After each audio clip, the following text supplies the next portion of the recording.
여호와여, 나의 말에 귀를 기울이사 나의 심정을 헤아려 주소서.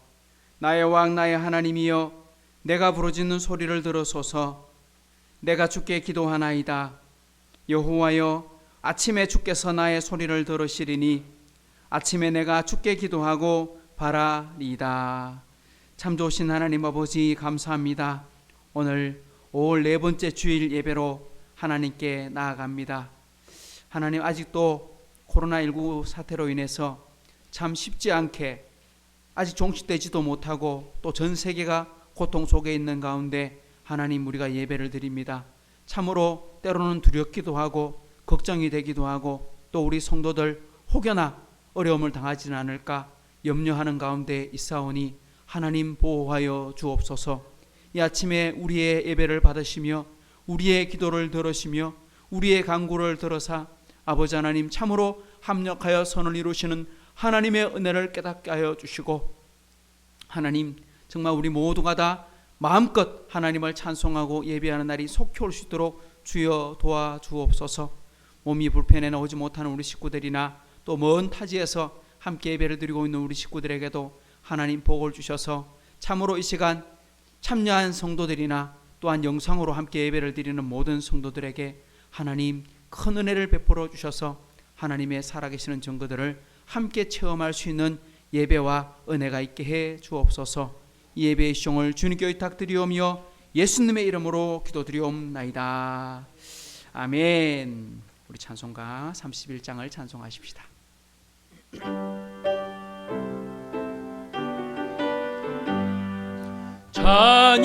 찬양하라 복되신 구세주 예수, 백성들아 사랑을 전하세. 경배하라 하늘의 천군과 천사, 주님 앞에 영광을 돌리세. 목자같이 우리를 지키시고 종일 꿈에 늘 안아주시니 찬양하라 높으신 권세를 찬양, 찬양 찬양 영원히 드리세. 찬양하라 복되신 구세주 예수, 우리 대신 죽임을 당했네. 구주 예수 영원한 구원의 소망, 경배하며 겸손히 절하세. 찬양하라 우리 죄 지킨 예수, 그의 사랑 한없이 크셔라. 찬양하라 높으신 권세를 찬양, 찬양 찬양 영원히 드리세.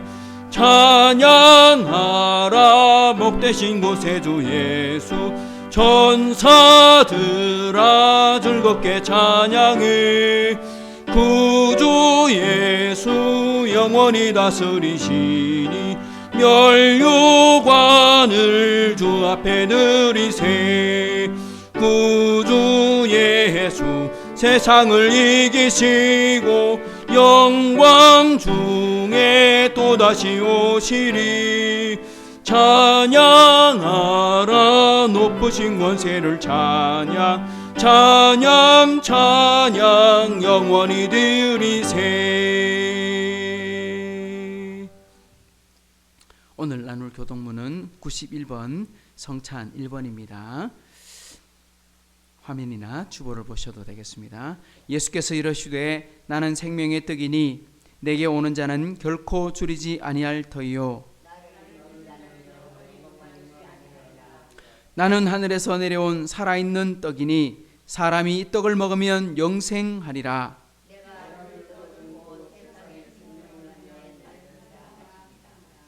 내 살을 먹고 내 피를 마시는 자는 영생을 가졌고 마지막 날에 내가 그를 다시 살리리니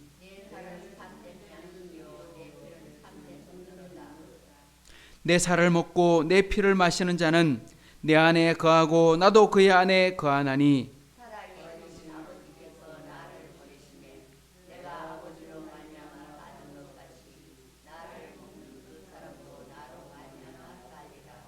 새 계명을 너희에게 주노니 서로 사랑하라. 내가 너희를 사랑한 것 같이 너희도 서로 사랑하라.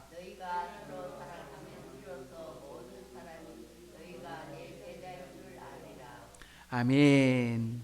전능하사 천지를 만드신 하나님 아버지를 내가 믿사오며 그 외아들 우리 주 예수 그리스도를 믿사오니 이는 성령으로 잉태하사 동정녀 마리아에게 나시고 본디오 빌라도에게 고난을 받으사 십자가에 못 박혀 죽으시고 장사한 지 사흘 만에 죽은 자 가운데서 다시 살아나시며 하늘에 오르사 전능하신 하나님 우편 앉아 계시다가 저리로서 산 자와 죽은 자를 심판하러 오시리라. 성령을 믿사오며 거룩한 공예와 성도가 서로 교통하는 것과 죄를 사하여 주시는 것과 몸이 다시 사는 것과 영원히 사는 것을 믿사옵나이다. 아멘. 우리 자리에 앉혀서 262장 찬송하십시다.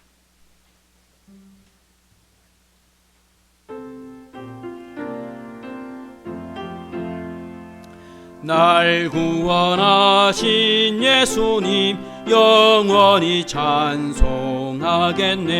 저 죄인 어서 주께 와 죄 사유하심 받으라. 구하라 주실 것이요 찾으라 얻을 것이라. 죄 중에 상한 영혼을 주 온전하게 하시네. 주 우리 죄로 인하여 피 흘려 죽으셨으니 주밖에 없는 사랑을 만 백성 알게 전하세. 주 예수 사랑 못 잊어 나 항상 눈물 흘리네. 이 세상 어디 가든지 나 주만 생각합니다. 목마른 자의 세매와 영생의 물을 마시라. 내 주를 사랑한데도 늘 맘에 부족하도다.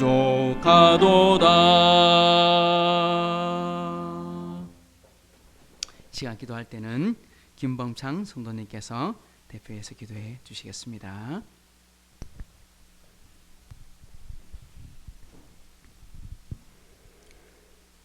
기도하겠습니다.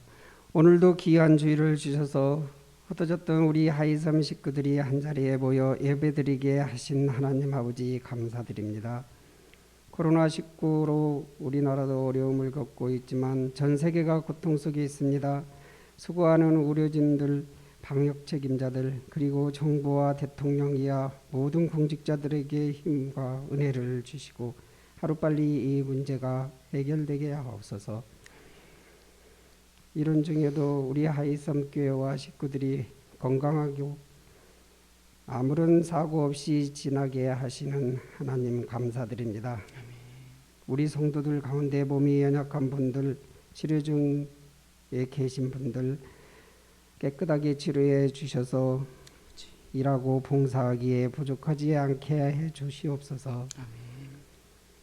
대학에서 공부하는 자녀들이 있습니다. 하루빨리 정상화되어 열심히 공부할 수 있는 환경을 열어주시고 취업을 준비하거나 임용을 준비하는 청년들에게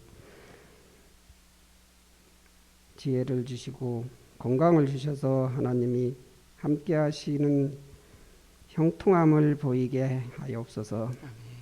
오늘은 상반기 성찬식이 있는 주일입니다. 예수님이 우리를 위해 흘리신 보혈의 피와 십자가의 은혜를 다시 한번 기억하고 헌신을 다짐하는 성찬식이 되게 하시고 집례하시는 목사님과 참여하는 모든 성도들에게도 은혜를 주시옵소서. 오늘도 예배를 위해 준비하는 분들이 계십니다. 섬기는 모든 분들과 말씀을 준비하고 설교하시는 목사님에게도 지혜를 주셔서 하나님의 말씀을 바로 전하게 하시고 참석한 모든 우리들도 함께 순종하며 복을 받게 하옵소서. 감사드리며 예수님의 이름으로 기도드리옵나이다. 아멘. 아멘.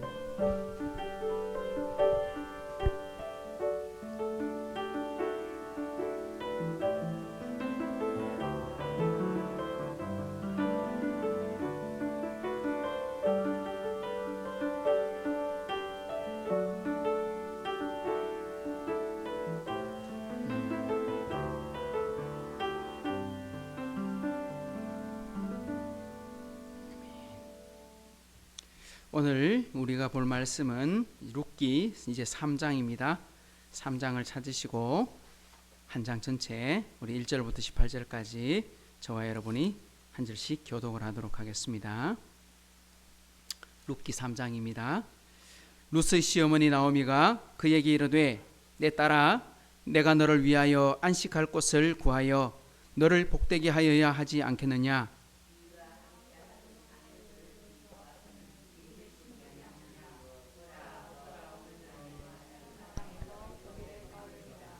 그런즉 너는 목욕하고 기름을 바르고 의복을 입고 타작마당에 내려가서 그 사람이 먹고 마시기를 다 하기까지는 그에게 보이지 말고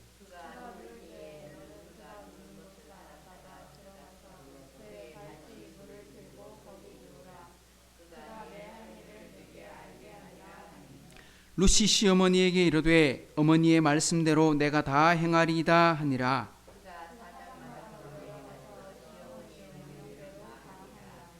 보아스가 먹고 마시고 마음이 즐거워 가서 곡식단 더미의 끝에 눕는지라. 룻이 가만히 가서 그의 발치 이불을 들고 거기 누웠더라.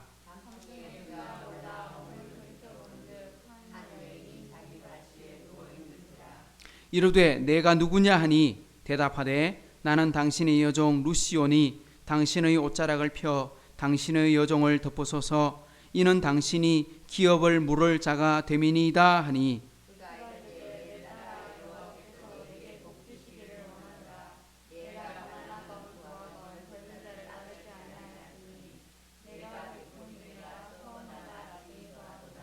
그리고 이제 내 딸아 두려워하지 말라. 내가 내 말대로 내게 다 행하리라.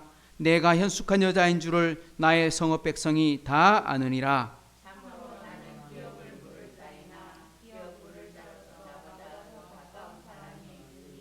이 밤에 여기서 머무르라. 아침에 그가 기업 물을 자의 책임을 내게 이행하려 하면 좋으니 그가 그 기업 물을 자의 책임을 행할 것이니라.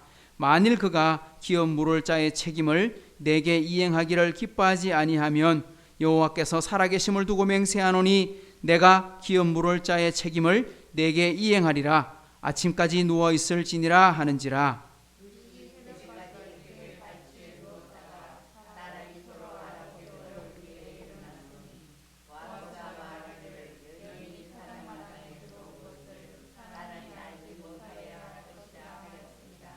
보아스가 이르되 내 겉옷을 가져다가 그것을 펴서 잡으라 하매 그것을 펴서 잡으니 보리를 6번 대어 룻에게 지어주고 성읍으로 들어가니라.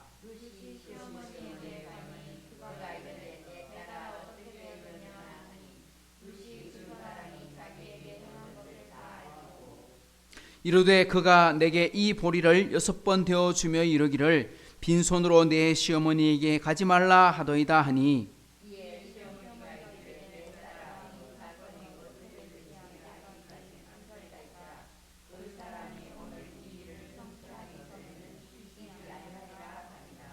아멘. 아멘. 우리 교회 소식을 잠시 나누도록 하겠습니다. 우리 성경 읽기표 함께 사용하셔서 계속 성경 읽어주시고요. 이제 오후 예배 성경 공부를 이어가고 있습니다. 근데 수요 예배도 시작을 했는데 우리 수요 예배는 대부분의 분들이 멀리 계셔서 참석하기가 좀 힘든 상황에 놓여 있는데 가만히 생각해 보니까 우리 코로나19로 우리 낮 예배를 이렇게 드렸던 것처럼 수요 예배도 영상을 내어 보내면 우리 성도들 함께 같이 보셔도 되지 않겠는가, 예배 드려도 되지 않겠나 싶습니다. 수요일 날은 저희가 7시 반 조금 전에 찬양하기 시작해서 8시 정도 되면 거의 마칩니다. 조금 넘거나. 그래서 한 30분 조금, 그러니까 큐티한다 이렇게 생각하시고 함께 참여해 주시면, 또한 우리 수요 예배 시간에 시편 묵상하는 것 함께 참여할 수 있을 것 같습니다. 함께 그렇게 동참해 주시면 좋겠고요. 오늘은 상반기 성례 주일인데 어제 좀 이렇게 오실 수 없는 분들이 사정을 좀 이렇게 좀 다 들었으면 좀 한 주 다시 연기를 할까 싶었는데 그게 안 됐어요. 그래서 오늘 아침에 제가 소식을 들은 것이 많아가지고 어쩔 수 없이 오늘은 준비가 되어 있으니까 성찬식을 하고 우리 하반기에 또 우리 성찬식에 참여해 주시면 좋겠다 싶습니다. 진짜 코로나 사태가 종식 될 듯 하다가 마치 그 산토끼가 요리조리 피해 다니는 그런 느낌, 좀 그런 것 같습니다. 그러니까 잡았다 싶으면 도망치고 그런 가운데 있으니까 우리 사회적 거리두기 그래도 좀 더 철저하게 지켜주시면서 우리 나라가 또 방역의 모범이 되도록 또 그리고 빨리 이것에 우리 이제 백신이 개발될 수 있도록 오늘 뉴스 보니까 우리나라에서 개발하는 백신은 외국에서 말한 백신과 조금 다른 백신을 개발하고 있더라고요. 좀 독특한 개발을 하고 있던데 분명히 우리나라가 방역의 모범이 된 것처럼 백신에서도 모범 국가가 되지 않을까 그런 기도합시다. 그래서 좋은 결과가 나와서 전 세계를 살리는 이로운 나라가 되어야 되지 않겠나 싶습니다. 하나님 앞에 예물 드립니다. 성찬에 은혜 주시는 하나님께 감사드립니다. 유성 목사 드렸고요. 우리 교회에 오셔서 같이 운동하시거나 또 이렇게 교제하셨던 분들 중에 헌금을 하신 분들이 있네요. 사공영순 씨 우리 교회 예배 드리는 분이죠. 그리고 김경숙, 민정옥 씨, 전주련 씨 그리고 성찬 감사로 무명으로 드리셨고요. 성경금 김옥자 권사님 드리셨습니다. 한번 기도하고 말씀 나누겠습니다. 참 좋으신 하나님 아버지 감사합니다. 오늘 또 우리에게 귀한 주일을 주시고 오늘 이렇게 하나님 전에 올라오면서 주일 헌금을 또한 여러 가지 감사의 제목을 가지고 함께 감사 하나님께 드립니다. 또한 선교지의 선교사님들을 위해서 또한 구별하여 드립니다. 하나님 참으로 너희는 먼저 그의 나라와 그의 의를 구하라 말씀하신 하나님의 말씀을 따라서 우리의 삶의 주인 되심이 하나님께 있음을 고백하고 물질을 드려 하나님께 헌금합니다. 주님 드린 모든 손길들이 복을 받게 하여 주옵소서. 참으로 하나님 들어가도 복을 받고 나와도 복을 받고 하나님 그하는 모든 일이 하나님과 함께 하심에 형통하리라 하는 고백을 들을 수 있는 복된 은혜가 우리 성도들과 우리 하이섬교회를 통해 나타나게 해 주옵소서. 특별히 오늘 부족한 종이 준비한 말씀을 통해서도 하나님의 은혜를 바로 깨닫고 순종하는 복이 있게 해 주옵소서. 감사드리며 예수님의 이름으로 축복하며 기도하옵나이다. 아멘. 할렐루야. 잠시 좀 준비를 좀 해서 말씀을 나누겠습니다. 우리가 가정의 달을 맞이해서 룻기를 한 장씩 그냥 이렇게 그냥 크게 말씀을 보고 있습니다. 룻기를 통해서 우리가 보게 되는 것은 한 무너진 가정이 어떻게 회복되는가 하는 것들을 우리가 살펴보고 있습니다.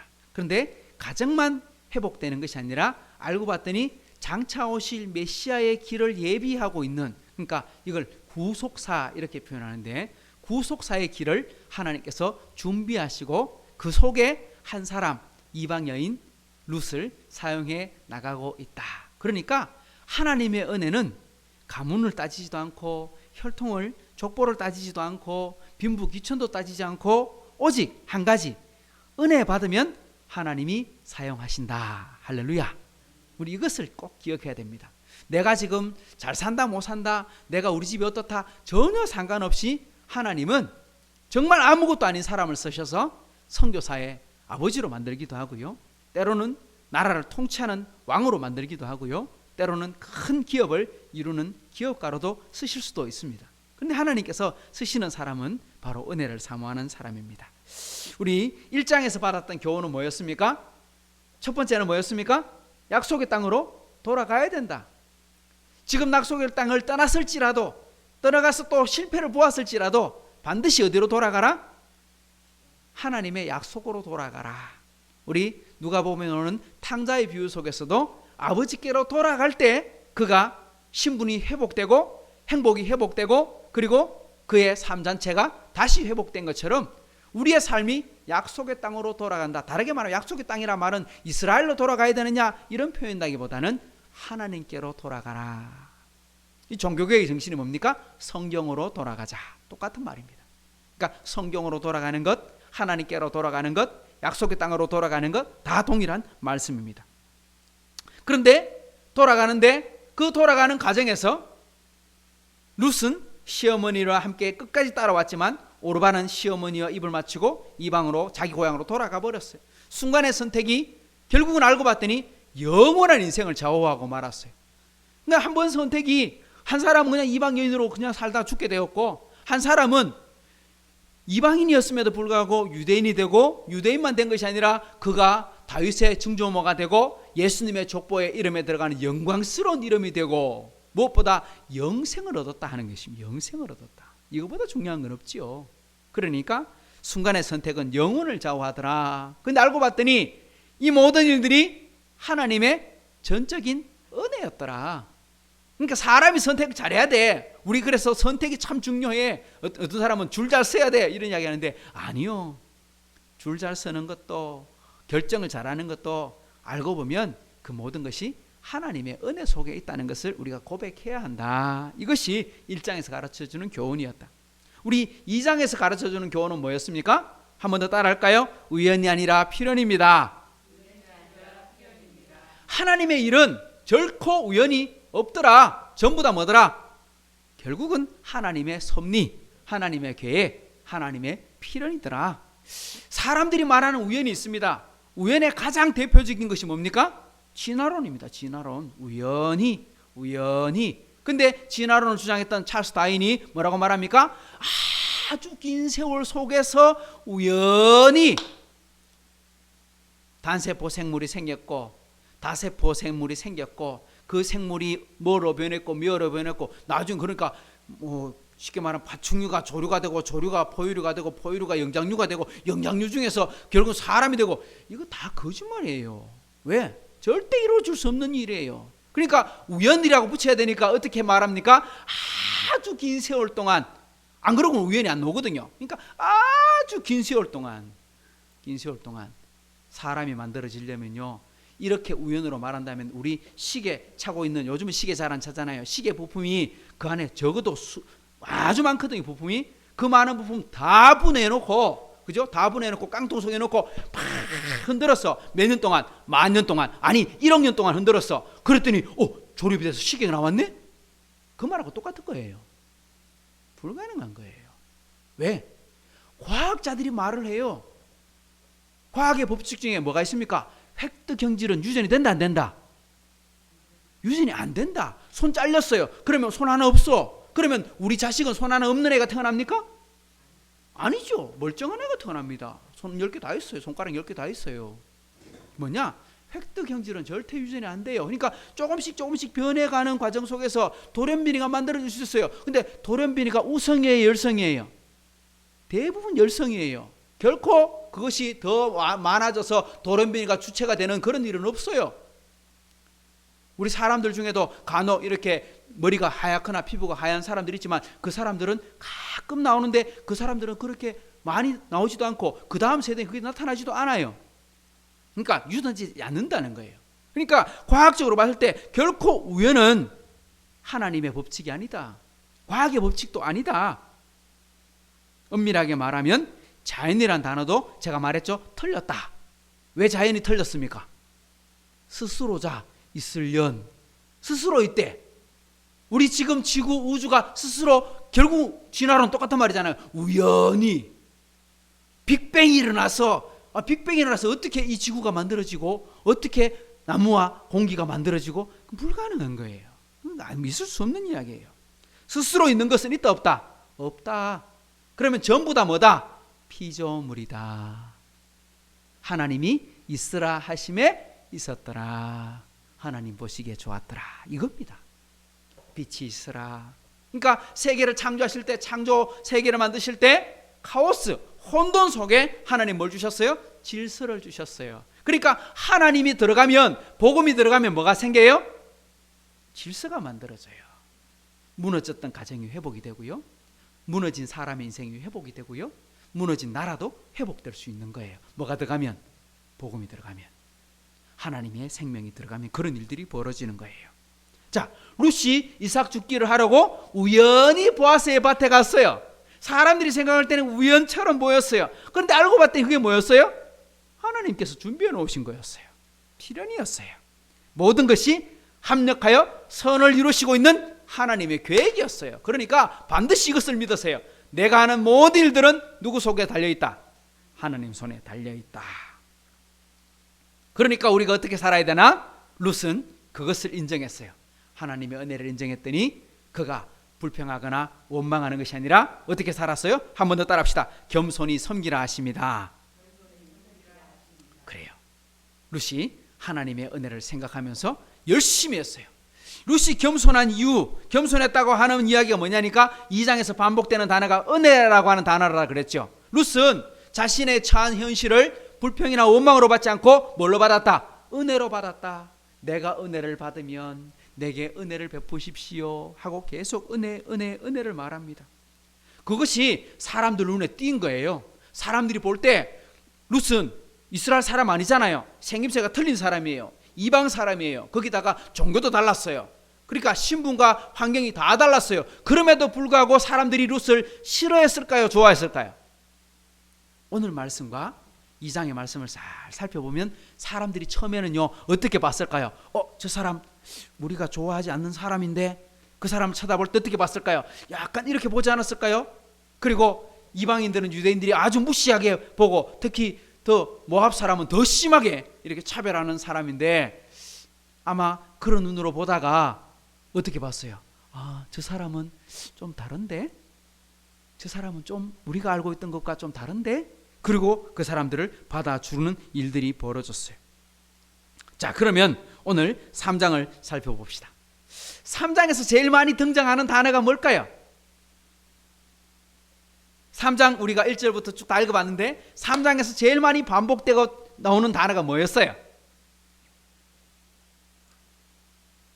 뭐 힌트는 이미 다 던져놨잖아요. 기업 물을 자 또는 기업 물을 자의 책임. 이 단어가 하나, 둘, 셋, 넷, 다섯, 여섯, 일곱 한 장에 이 긴 단어가 기업 물을 자, 기업 물을 자의 책임이라고 하는 단어가 7번이나 반복되어서 나오고 있습니다. 한번 따라해 봅시다. 기업 물을 자의 책임을 다하라 하십니다. 한 번 더 따라합시다. 기업 물을 자의 책임을 다하라 하십니다. 우리가 1장을 보고 2장을 볼 때 이미 기업 물을 자에 대한 말씀이 성경 오늘 룻기에 말고 앞에 그 율법에 기록되어 있는 말씀을 살펴보았어요. 참 희한하게도 신명기, 레위기에 나오는데 신명기 몇 장? 기억나십니까? 기억해 놓으세요. 25장. 레위기 몇 장? 역시나 25장. 그러니까 신명기 25장, 레위기 25장 똑같았어요. 내용은요 다른 게 아니에요. 내용은 똑같은 이야기를 하고 있는데 보는 관점이 좀 달라요. 뭐가 다르냐? 신명기는요 뭐에 대한 관점이냐니까 대를 이어간다고 하는 관점이에요. 그래서 계대 혼인법, 혼인법 중에 그냥 혼인이 아니라 계대 혼인법, 대를 이어간다. 형이 자녀가 없이 죽고 나면 그냥 있으면 형의 대가 끊어져 버리지. 이스라엘 역사에 사라져 버리잖아. 그러니까 어떻게 형의 대를 잇는데 동생과 형수가 결혼해서 첫째 아들은 형의 아들로 입양을 시켜서 대를 이어나가도록 해주는 것. 여기서 말하고 있는 대는 육체의 가문의 대를 잇는 개념도 있지만 우리는 그렇게 받아들이는 것보다 어떻게 받아들여라? 신앙의 가문을 이어간다라고 하는 생각으로 우리가 이어야 된다 이렇게 봤어요. 그러니까 내가 지금 믿는 예수님, 우리 어머니가 믿었던 예수님, 그런데 어머니가 믿었던 예수님보다 내가 믿는 예수님이 더 영향력이 크게 나타나야 돼요. 내가 믿었던 것보다 우리 자녀가 더 크게 영향력을 끼치는 사람이 되어야 돼요. 그러니까 우리 사사기의 역사에 보면 대가 내려가면 내려갈수록 신앙이 좋아졌어요, 나빠졌어요? 사사기에 읽어보면 요수아는 승리하다가 사사기는 실패. 결국은 그때의 왕이 없으므로 자기들 마음대로 했더라. 하나님이 왕인데 자기들 마음대로 했어. 다르게 말하면 신앙으로 실패했다. 왜 그랬어요? 전수가 안 됐어. 출애굽하는 거 봤어요. 홍해 걷는 걸 봤어요. 광야에서 하나님의 기적을 봤어요. 그리고 요단강이 갈라지는 것도 봤어요. 하나님이 기적을 주시는 것을 봤어요. 근데 그 사람들이 다 돌아가시고 나니까 우리는 몰라. 그러니까 대가 전수됐어요, 안 됐어요? 연결이 안 됐어요. 그래서 제가 지난번 이야기하면서 신앙을 가르치는 것도 참 중요한 거예요. 잘못된 게 아니에요. 정말 중요한 거예요. 하지만 지금 은혜가 더 중요한 거죠. 우리 부모님이 은혜 받았던 거, 내가 어릴 때 은혜 받았던 것보다 지금 하나님이 날 사랑하시는 걸 체험하는 게 더 중요해요. 그래서 우리가 기억해야 됩니다. 이걸 신명기는 대를 이어가는 것을 관점을 두고 이야기를 했고요. 레위기에서는 보면 기업 물을 자라고 표현을 했어요. 그게 뭐냐? 히브리어로는 뭐라고 말하니까 고엘 하는 단어로 쓰는 거예요. 고엘. 기업 물을 자 하는 말이 고엘이에요. 뭐라고요? 고엘. 여기서는 레위기 25장은요, 대를 잇는다는 개념이 아니고 회복의 문제로 접근하고 있어요. 회복. 우리 지난 시간에 봤던 레위기 25장을 다시 한 번만 좀 들어가서 읽어보도록 하겠습니다. 25절을 한번 봅시다. 시작. 만일 내 형제가 가난하여 그의 기업 중에서 얼마를 팔았으면 그에게 가까운 기업 물을 자가 와서 그 형제가 판 것을 물을 것이요. 여기서 물은다 하는 말은 무슨 뜻일까요? 되돌린다. 계약을 파기한다. 우리 계약서 쓰고 도장 찍으면 파기돼야 안 돼요? 파기할 수 없어요. 전세 계약을 하든 매매 계약을 하든 이렇게 한번 계약해서 도장 꽝 찍어보고 나면 돌리기가 굉장히 어려워요. 근데 이스라엘 법에는요, 다른 건 다 못 돌리는데 이거는 돌려야 돼. 그게 뭐냐? 하나는 땅이고 하나는 사람이에요. 이거 두 개는 반드시 돌릴 수 있도록. 그러니까 이거는 산 사람의 권리가 아니라 판 사람에게 권리가 있어요. 내가 언제든 돌려주세요 하면 돌려줘야 돼. 왜? 이건 사람의 것이 아니라 하나님의 것이니까. 누구의 것이니까? 그래, 레위기 25장에 보면 땅은 누구의 것이라? 하나님의 것이라. 생명은 누구의 것이라? 하나님의 것이라. 그러니까 사람에게 있는 게 아니라 누구한테 있어? 하나님께 있기 때문에 그거 돌려주세요 하면 돌려줘야 돼. 그래서 뭐라고 말하느냐? 만일 내 형제가 가난해서 기업 중에 얼마를 팔았어. 기업이 뭡니까? 땅이에요. 땅을 팔았어. 근데 갚을 능력이 없어. 돌려받을 수 있는 내가 재력이 안 돼. 그러면 어떻게? 내 그에게 가까운 기업 물을 자. 이렇게 되어 있습니다. 돌려받을 수 있습니다. 그런데 내가 만약에 돌려받을 수 있는 능력이 있다. 만약에 팔았다가 돈을 좀 모았어요. 또 재산을 불릴 수 있었어요. 그래갖고 판 사람을 찾아가서 돌려주세요 하면 내가 돌려받으면 돼. 내 능력이 되니까. 근데 내 능력이 안 돼. 26절을 보세요. 만일 그것을 물을 사람이었고 자기가 부유하게 되어 물을 힘이 있으면 그 판회를 회수해서 그 남은 값을 산자에게 주고 자기의 소유주로 돌릴 것이니라. 이 말이에요. 자, 이스라엘 사람들은 땅을 팔 때 기준이 뭐냐니까 이 땅이 가치가 얼마다, 몇 평짜리 얼마입니다, 명동 딱 1억입니다, 이런 기준이 아니에요. 앞으로 희년까지 40년 남았습니다. 그러니까 40년 동안 농사 지을 수 있으면 얼마의 소득이 거둬질 겁니다. 그 값을 내가 치르겠습니다. 앞으로 20년 남았습니다. 그러면 20년 땅을 농사 지어서 얼마를 거둘 수 있으니까 그 값을 치르겠습니다. 그걸 계산했어요. 근데 만약에 20년 남아갖고 내가 땅을 팔았어요. 근데 지금 돈이 생겨갖고 10년 만에 돌려주세요 하면 팔 때는 20년치 돈을 받고 팔았는데 그러면 다시 돌려받을 때는 얼마를 돌려줘야 돼요? 10년치를 지불하면 돌려받을 수 있는 거예요. 그러니까 우리가 생각하는 어떤 매매 계약과는 방법이 좀 다른 거죠. 그런데 그렇게 못할 때가 있어요. 28절을 보세요. 시작. 그러나 자기가 물을 힘이 없으면 그 판 것이 희년에 이르기까지 산자의 손에 있다가 희년에 이르러 돌아올지니 그것이 곧 그의 기업으로 돌아갈 것이니라. 아멘. 내가 산작했습니다. 산자의 손에 있다가 이렇게 읽어야 되는데, 산자, 땅을 산 사람에게 있다가 언제? 무조건 돌려줘야 돼. 언제? 희년이 되면 희년이 되면 모두가 다 자유야. 다 돌아가. 무조건 돌아가. 근데 여러분 기억하세요. 기업만 땅만 팔 수 있는 게 아니에요. 사람은요. 우리 살다가 보니까 돈이 없어갖고 땅을 팔았어. 아파트를 팔았어. 내 있는 기업을 팔았잖아요. 그거 돌려받는 게 희년이에요. 50년 만에. 희년이 나팔 탁 부는 날 제사장이 나팔 불면 다 돌려받을 수 있어요. 7월 첫째 날 나팔 불면. 그런데 그것만 아니에요. 내가 땅을 팔았는데 그래도 가난해. 그래도 힘들어. 그럼 어떻게 해야 돼? 먹고 살긴 살아야 되겠고 내가 살아있는 건 내 목숨인데 이거 그냥은 살 수는 없고 아이고 부잣집에 가서 제가 부잣집에 몸종으로 일을 할 테니까 저를 좀 거둬 주십시오. 그럼 뭐가 돼요? 말 그대로 종이 되는 거예요.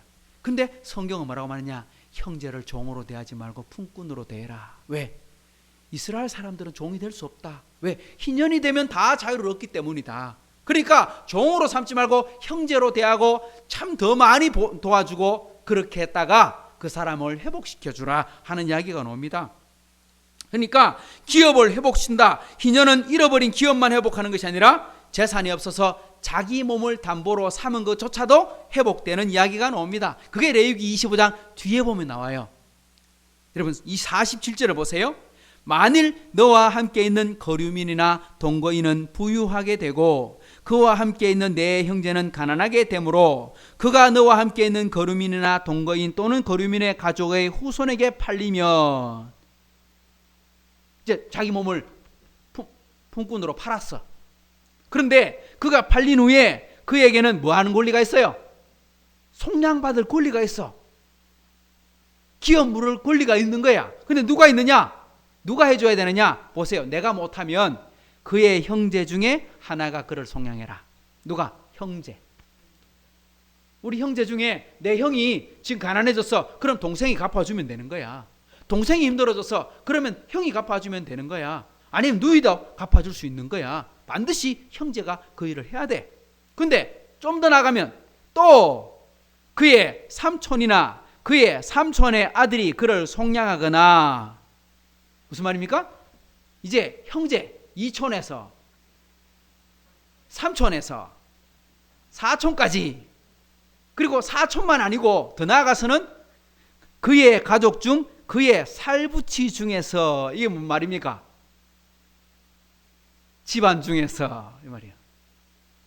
8촌 넘어가면 우리 보통 뭐 잘 모르잖아요.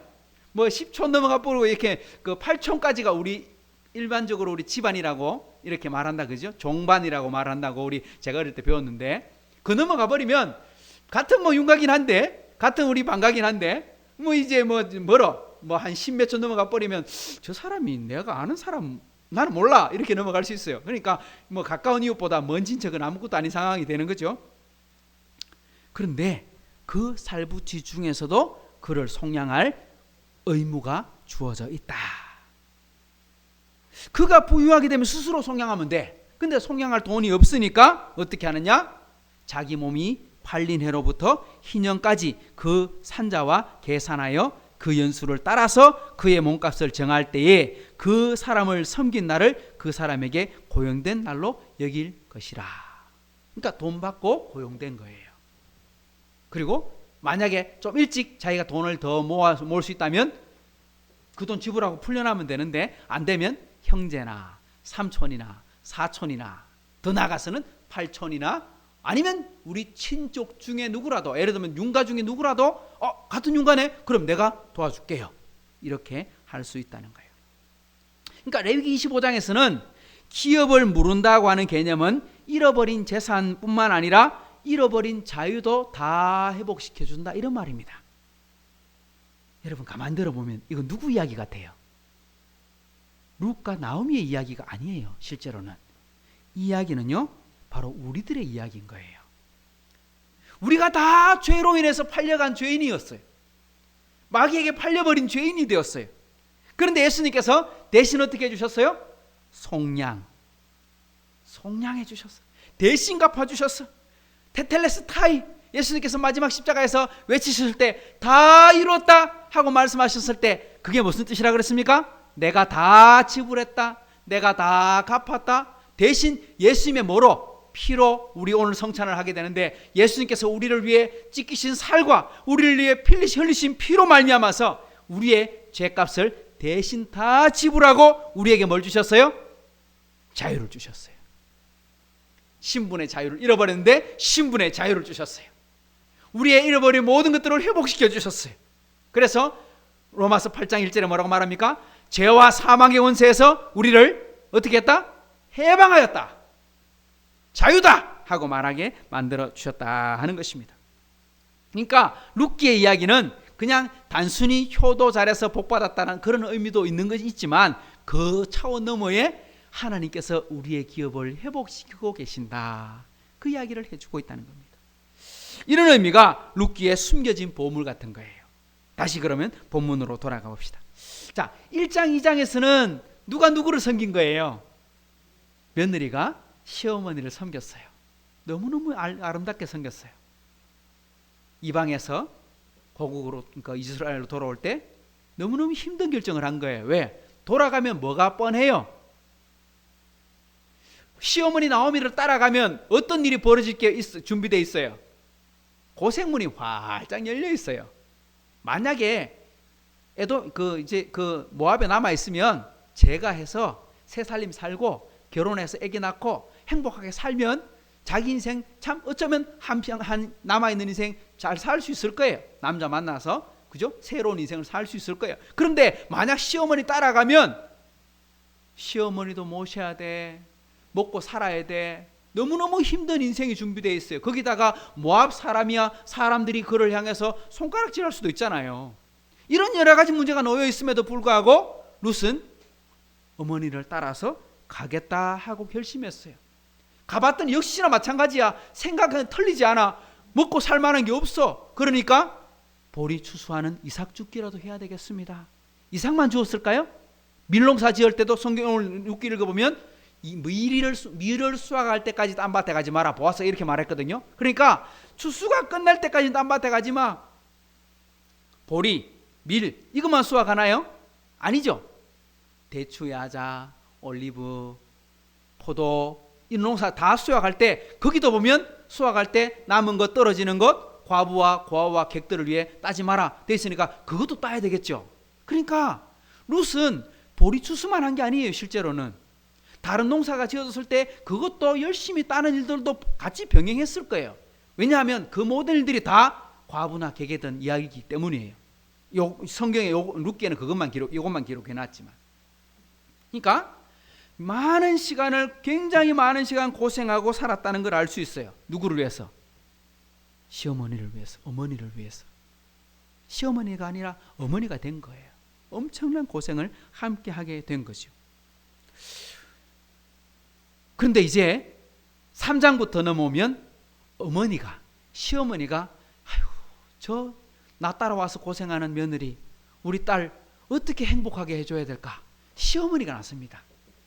시어머니가 무엇을 붙들고 나서느냐? 하나님의 약속의 말씀을 붙들고 났습니다. 이게 참 중요한 겁니다. 뭘 붙들고요? 약속의 말씀을 붙들었어요. 기어 물을 자가 우리 주변에 있는데 하나님의 말씀에 순종하는 사람이 나타나면 우리 기업을 살려줄 거다. 이걸 믿고 딱 눈에 봤는데 눈에 띈 사람이 누구야? 우연히 만났던 보아스야. 그 밭에 갔던 보아스가 또 친절하게 대해줬어. 그러니까 이 사람에게 말을 던져봐야 되겠다. 그런데 나오미가 직접 말하는 것이 아니라 룻을 보내기로 하는 것입니다. 오늘 밤에 보리 타작을 합니다. 보리 수확을 합니다. 이제 수확을 해서 이제 타작을 합니다. 타작 마당이 열리게 될 텐데 이제 그곳에 가게 만듭니다. 여러분 혹시 요즘은 보리를 잘 안 심어요. 보리 수확하는 거 잘 몰라요. 저 옛날에 어릴 때 한번 보리 수확하는데 한번 따라가 봤어요. 제 친구 그 농사 짓는 집이었던 것 같은데 한번 따라가서, 그때도 밤중이었어요. 낮에 배 가지고 이렇게 단을 묶어 놓고 밤에 타작을 하면 이게 그 탈곡기를 논 한가운데다 세워 놓고 모든 사람들이 다 추수단을 들고 와갖고 탈곡기에 집어넣고 탈탈 털면 이제 곡식과 그 줄기와 이게 분리되고 줄기를 이렇게 단을 또 모아갖고 이제 그 짚을 이제 퇴비로 만들죠. 그리고 이제 그 수확한 그 보리는 따로 이제 가마니에 담아서 이제 저장을 하는 거예요. 아유, 그거 하는데 얼마나 까끄럽던지 이 표준말이 뭔지 몰라서 제가 그냥 까끄럽다 이 표준말이 뭐예요? 정말 이렇게 몸이 이렇게 그 가루가 날려서 몸이 들어오잖아요. 그러니까 얼마나 힘든지 그게 너무 고통스러웠어요. 그러니까 무게보다 그게 더 힘들었어요. 이스라엘에서 똑같이 타작마당이 열렸는데 이렇게 큰 천막을 쳐놓고 밑에서 이제 풍차를 돌리듯이 해서 이제 탈곡을 하는 거예요. 그리고 단을 정리하게 되는 거죠. 그곳에서 이제 하루 만에 탈곡을 다 못하고 많은 사람들이 몇 날 며칠을 탈곡을 하는 거예요. 그 추수하는데 주인이 와서 머물러서 지켜보는 거예요. 그때 어머니가 뭐라고 말하느냐? 나오미가 4절을 보십시오. 읽어봅시다. 시작. 그가 누울 때에 너는 그가 눕는 곳을 알았다가 들어가서 그의 발치 이불을 들고 거기 누우라. 그가 내 할 일을 내게 알게 하리라 하니. 여기 보면요 나오는 단어 중에 하나가 발치 이불 이렇게 말이 나와요. 왜 이불을 들고 거기에 누워라, 이불을 덮어라. 보아스가 덮고 있는 이불, 룻도 살짝 거기에 끝에 붙어 있으라 이 말이에요. 여기 발치 이불을 덮는다, 덮어라, 이 말이 뭘까요? 이 말이 어떤 뜻일까요? 발치 이불을 덮는다. 이스라엘에는요 이불이 있어요 없어요? 이불이 없어요. 그러면 뭐가 이불이냐? 이스라엘 사람들은 평상시 입고 다니던 옷이 그게 바로 이불이에요. 왜? 옷이 어떠냐면 이렇게 둘둘둘, 우리나라 말로 하면 광목, 넓은 천을 이렇게 허리에 돌리고 어깨에 돌리고 해서 이렇게 다 가려가지고 안에 속옷은 입었어요. 속옷은 입고 밖으로 이렇게 막 둘러서 긴 천을 가지고 입는 거예요. 몇 메다 되는 3m, 4m 이래 되는 천을 두는 거예요. 그렇게 입는 거기 때문에 이제 잘 때는 그것을 벗어서 이불로 덮고 자게 되는 거죠. 이건 로마 사람들, 그 시대 사람들, 그리스 사람들 대부분 다 그랬어요. 로마인 이야기를 읽어보면 아이들, 청소년들, 아직까지 어린이 되지 못한 사람들은 투니카라고 하는 옷을, 속옷을 통으로 짠 우리 있잖아요. 그러니까 원피스 같은 그 옷을 언제까지 입느냐? 청소년기까지 입어요. 그리고 성인이 됐다, 성인식을 한 어른들이 되면 이제 토가라고 하는 옷을 입는데, 토가가 뭐냐? 긴 천이에요.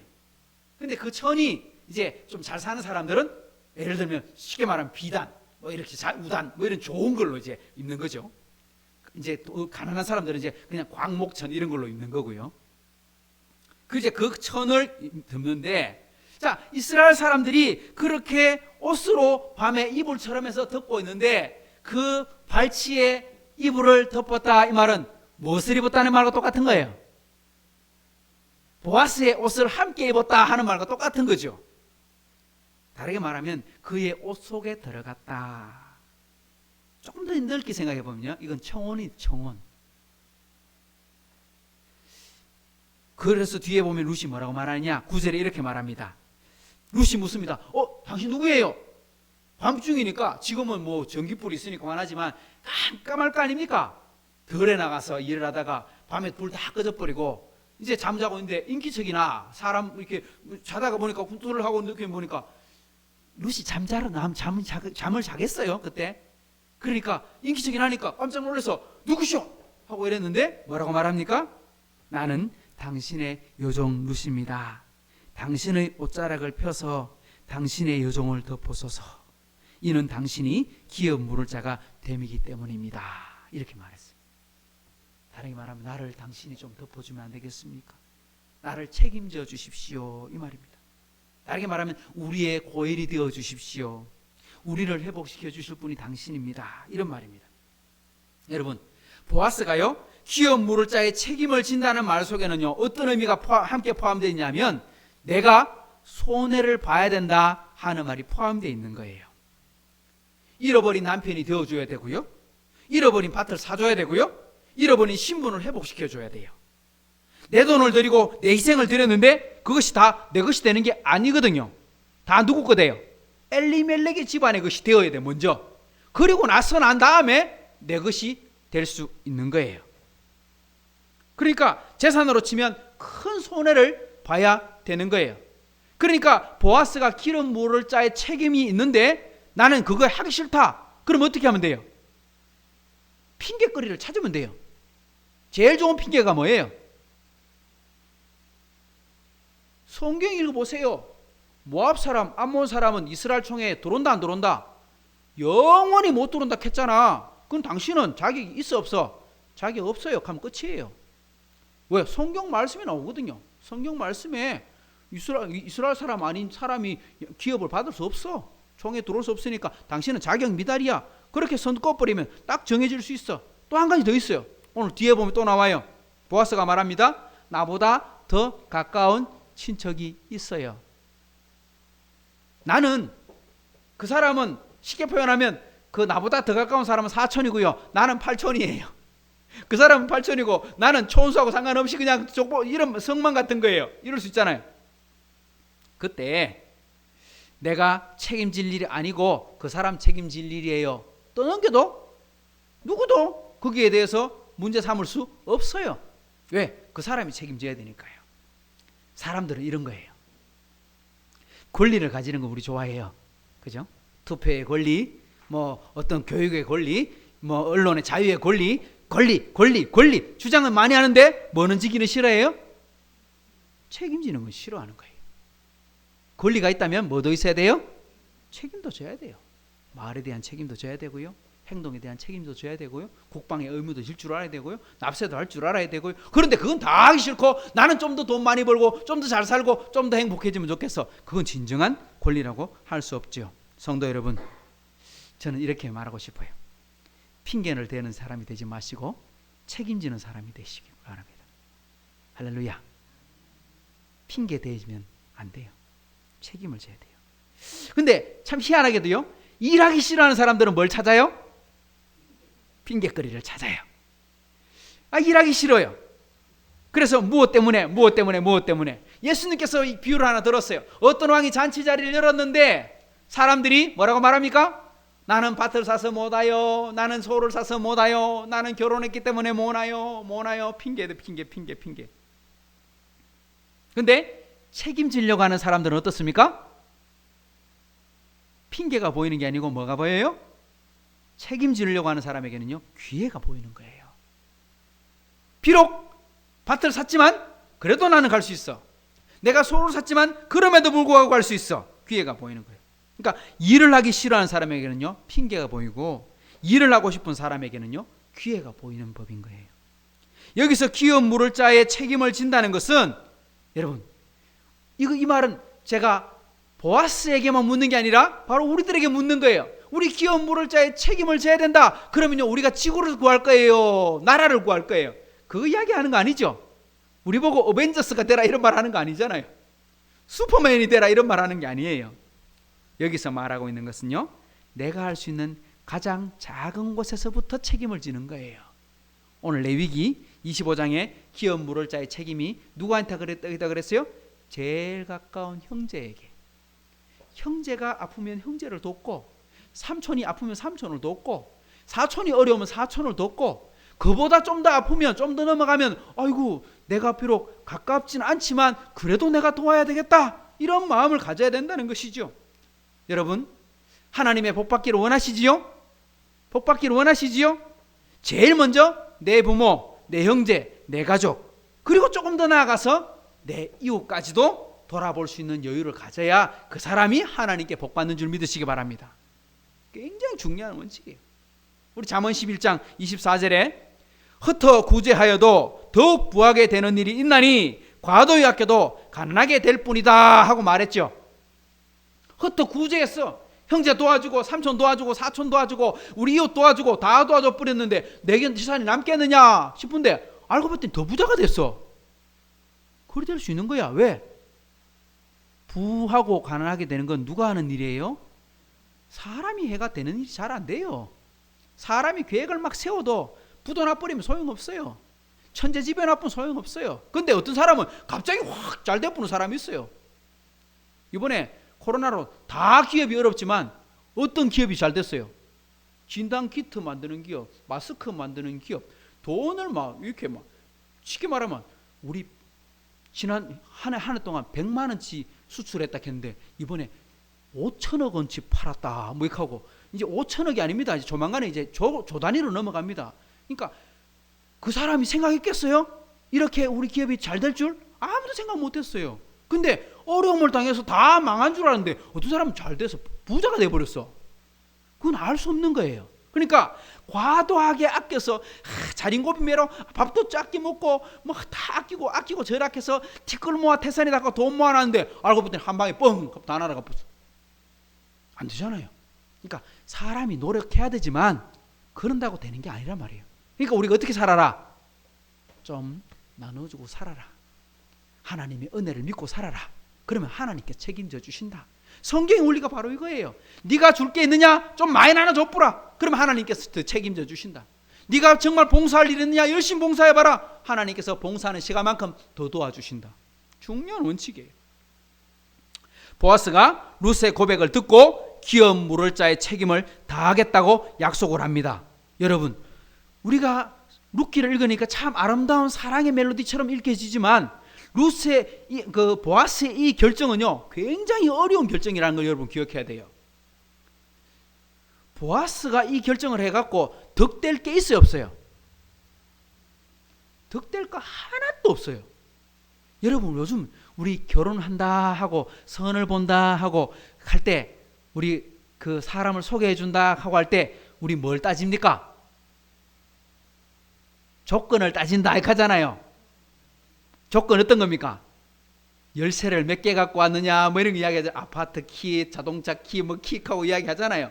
그러니까 사람들은 다 그런 걸 좀 볼 수밖에 없어요. 가문도 봐야 되고요. 그 사람의 학벌도 보게 되고요. 그 사람의 그 재력도 보게 되고요. 근데 잘 보세요. 보아스가 룻과 결혼하게 되는데 룻의 조건을 한번 보세요. 과부예요. 빈털터리예요. 시어머니를 모시고 살고 있는데 그 시어머니를 내 어머니처럼 모시고 살아야 돼요. 거기다가 이 사람은 외국인이에요. 쉽게 말하면 우리나라 사람 아니에요. 예를 들면 저 동남아에 어떤 분이 오셔서 여기서 결혼을 했다가 실패를 해서 그 이제 남편이 돌아가셔서 과부가 됐어. 근데 시어머니 모시고 있어. 그 사람 다 데리고 내가 다 데리고 살아야 돼. 그리고 그 사람의 기업을 다 회복시켜 줘야 돼. 한번 생각해 보세요. 조건이 하나도 안 맞아요. 보아스는요 재력도 있고 유력한 사람이고 참 교양도 있고 많이 배웠고 어떤 면에서 보면 결혼하기 참 좋은 참 그런 사람인데 전혀 맞지 않는 사람과 만나서 이야기를 하는 거예요. 우리가 룻기를 읽으니까 참 아름답게 좋게 읽어서 그렇지 잘못 조금만 다르게 생각해 보면 굉장히 말도 안 되는 혼처 아닙니까? 그런데도 보아스는 룻의 무엇을 보았기 때문에 이렇게 결정을 할까요? 보아스가 결정하잖아요. 내가 기업 물을 자가 되겠다. 내가 책임지겠다 하고 말하잖아요. 그게 왜 가능할까요? 가능한 이유가 있었어요. 보아스가 본 게 있어요. 뭘 봤어요? 그것만 우리 한번 살펴봅시다. 10절 읽어봅니다. 시작. 내 딸아 여호와께서 내게 복 주시기를 원하노라. 내가 가난하건 부하건 젊은 자를 따르지 아니하였으니 내가 베푼 은혜가 처음보다 나중이 더하도다. 보아스가 룻에게서 본 건 뭐였어요? 사랑이었어요. 인애 뭐예요? 사랑이라. 어떤 사랑입니까? 젊은 자를 따르지 않았다 이렇게 말하고 있습니다. 내가 가난하건 부하건 젊은 자를 따르지 않고 나이가 많은데 늙은 사람인데 젊은 여인이 나를 따라온다고? 이런 말일까요? 저는 이 룻기를 다시 읽고 읽어보면서 그 정도의 뜻이 아니다. 어떤 뜻이냐? 시어머니가 나를 버리고 고향으로 돌아가라. 나를 따라가면 고생길이 훤하다. 그런데도 누구를 따라왔어요? 늙은 시어머니를 따라왔어요. 가난하건 부하건 조건을 따지지 않았어요. 보아스가 본 건 이거였어요. 고생길이 훤한데도 그곳을 따라와서 희생하는 그 인애, 그 사랑을 내가 보았는데 그 처음 결정할 때 처음 결정이야. 사람이 그래 할 수 있지. 근데 와서 살아보니까 너무 고통스럽잖아. 사람이 고통이 많으면 어떻게 결정했는 걸 후회하고 마음이 바뀔 수 있잖아요. 근데 바뀌지 않아요. 그러니까 뭐라고 말하냐? 처음 보였던 그 인애보다 지금 베푸는 인애가 더 크다. 네 사랑이 진짜 크구나. 조건을 따지지 않고 보는 그 사랑을 내가 보았다. 보았어. 이렇게 말했습니다. 그리고 또 한 가지 11절을 보십시오. 시작. 그리고 이제 내 딸아 두려워하지 말라. 내가 내 말대로 내게 다 행하리라. 내가 현숙한 여자인 줄을 나의 성읍 백성이 다 안다. 네가 이곳에 와서 살아가는 모습 우리가 다 지켜봤다. 진짜 현숙한 여인이다. 그러니까 이보다 더 좋은 사람 어디 있노? 조건 따지면 안 맞지만 사람 치면 이보다 좋은 사람 없다. 이렇게 말했다는 거예요. 그러니까 뭐만 봤다? 조건 보지 않고 사람만 봤다. 봤는데 어떤 사람이더라? 현숙한 여인이더라. 성경에 현숙한 여인이라는 단어가 어디 나옵니까? 잠언 31장 마지막 장에 보면 나와요. 현숙한 여인은 아주 길게 설명해 놨어요. 근데 그 긴 내용을 정리해 보면요, 한 두 가지 이렇게 두세 가지로 정리할 수 있어요. 뭐냐?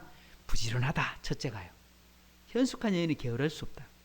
정말 열심히 일을 한다. 모범적으로 일을 한다. 이런 뜻이에요. 그리고 또 한 가지는 아름답다. 뭐가 아름답냐? 마음이 아름답다. 여러분, 마음이 아름다운 거 뭘로 알 수 있어요? 마음이 아름답다. 뭘 가지고 알 수 있어요? 마음을 보이지도 않는데. 행동도 나타나지만 특히 말이 아름다워야 마음이 아름다운 거예요.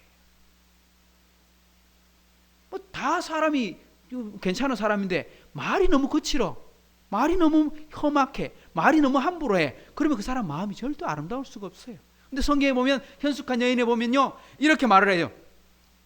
입을 열어 지혜를 베풀며 그의 혀로 인애의 법을 말하며.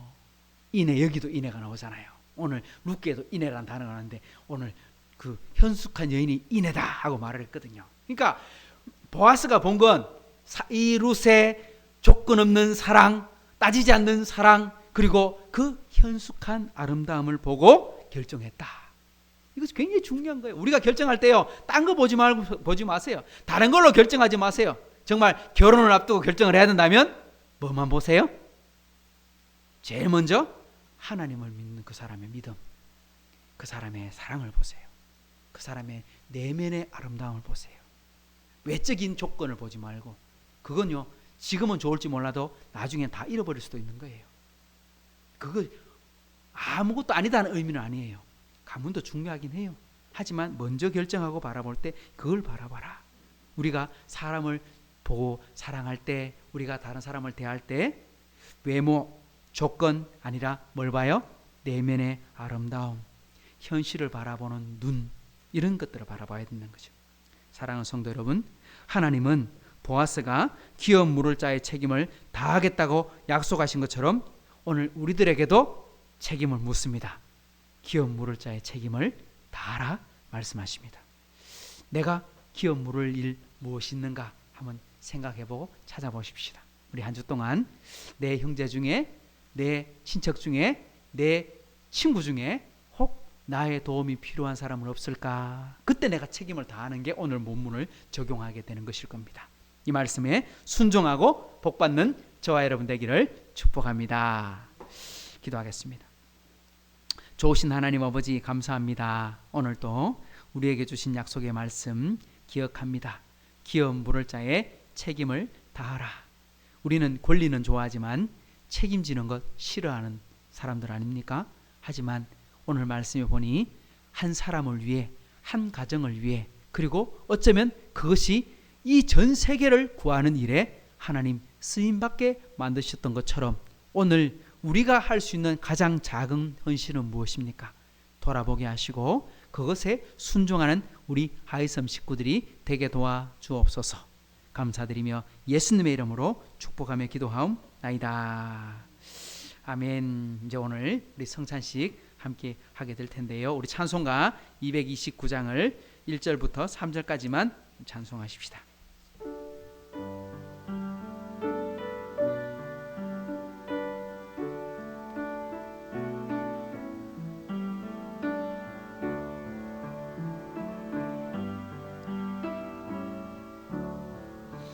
아무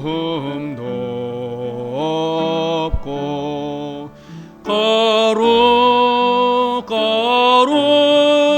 거룩하신 주 하나님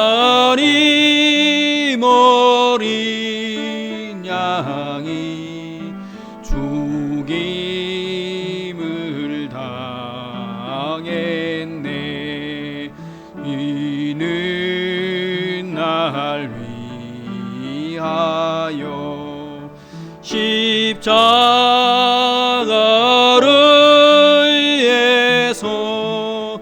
못 박히사 깨뜨리신 주님의 몸일세. 이는 날 위하여 형벌을 받으사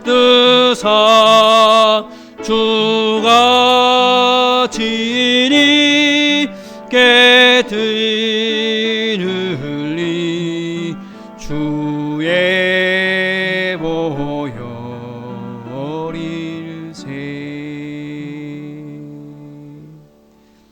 아멘. 오늘 말씀 한 구절 보겠습니다. 내가 너희에게 전한 것은 주께 받은 것이니 곧 주 예수께서 잡히시던 밤에 떡을 가지사 축사하시고 떼어 이르시되 이것은 너희를 위하는 내 몸이니 이것을 행하여 나를 기념하라 하시고. 예수님께서 십자가를 지시기 바로 전날 밤에 제자들과 함께 식사하시고 그리고 성찬을 행하셨습니다. 행하실 때 떡을 떼어 주시면서 떡을 떼면서 하시기 말씀이 뭐냐니까 이 떡은 떡이 아니라 내 살이다. 이거 기억해라. 그러니까 우리가 보리떡을 떼서 먹을 때마다 그때 유월절날 먹는 떡은 발효되지 않은 떡, 딱딱한 떡이거든요. 아무것도 들어가지 않은 순수한 떡이거든요. 다르게 말하면 복음은 순수해야 된다. 이런 의미를 갖고 있는데 예수님께서 우리를 위해 직접 우리의 살을 찢으시고 피를 흘리셨는데 그 찢어진 그 고통, 예수님은 모르고 십자가를 치신 게 아니에요. 다 아시면서도 그 고통을 기억하고 당하셨어요. 그리고 제자들에게 말씀합니다. 이거 꼭 기억해야 된다. 그러니 우리가 예수님을 위해 바르게 살아야 된다 하고 말씀하는 겁니다. 오늘 우리가 이 떡과 이 잔을 함께 나눌 때 이것을 꼭 기억하고 이 고난에 동참하는, 이 은혜에 동참하는 저와 여러분 되기를 주님의 이름으로 축복합니다.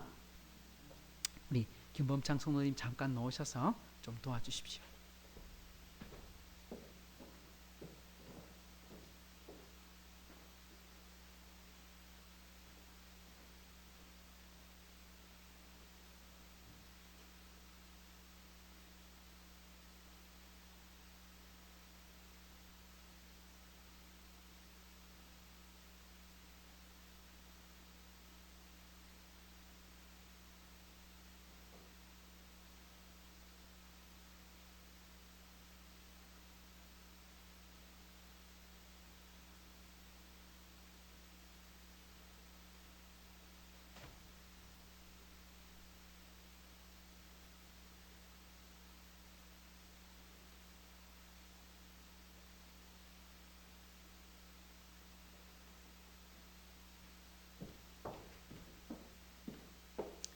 한번 기도하겠습니다. 좋으신 하나님 아버지 감사합니다. 오늘 예수님께서 제자들과 함께 나누셨던 성만찬을 우리도 나눕니다. 비록 모든 분들이 참여하지 못하고 참 어려움 가운데서도 성찬을 함께 대하지만 하나님 이 성찬이 은혜가 되게 하시고 또 우리 모든 나라와 백성들에게도 하나님이 주시는 복을 받아 누리는 그러한 마음 또한 그런 다짐하는 기회가 되는 성찬이 되게 해 주옵소서. 참여하는 모든 식구들에게 복을 주옵소서. 예수님의 이름으로 기도드리옵나이다. 아멘. 오늘 좀 천천히 한 분씩만 나오셔서 많지 않으니까요. 떡을 받으시면 되겠습니다.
식후에 또한 그와 같이 잔을 가지시고 이르시되 이 잔은 내 피로 세운 새 언약이니 이것을 행하여 마실 때마다 나를 기념하라 하셨으니 너희가 이 떡을 먹으며 이 잔을 마실 때마다 주의 죽으심을 그가 오실 때까지 전하는 것이니라. 아멘. 예수님께서 식사 후에 또 잔을 나누시면서 이 잔은 나와 너희가 맺는 새 언약이다 말씀하시고 기억하라, 기념하라 말씀하셨습니다. 그리고 이것을 기억하는 방법은 오고 오는 모든 세대 동안 예수님의 복음을 전하는 부활의 증인이 되라, 그것이 언약에 동참하는 거라 말씀하셨습니다. 우리가 이 성찬에 동참하는 것은 주님의 사랑에 동참하는 것이고 우리 또한 헌신을 다짐하는 것입니다. 복음을 위해 살고 복음을 전하며 살고 하나님의 영광을 위해 살기를 다짐하면서 우리 성찬, 우리 잔에 함께 동참해 주시기 바랍니다. 우리 처음처럼 우리 잔을 받고 하시면 되겠습니다.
예수님께서 성찬을 마치시고 찬미하며 감람산으로 가셔서 십자가를 준비하셨다고 말씀했는데 우리 찬송가 마지막 6절만 부르고 축도하겠습니다.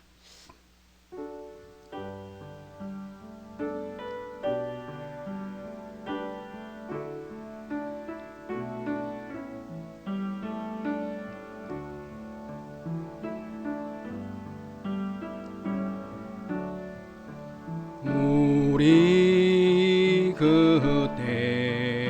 그때까지 십자가를 지고 주의 자비함과 은혜 널리 전파세.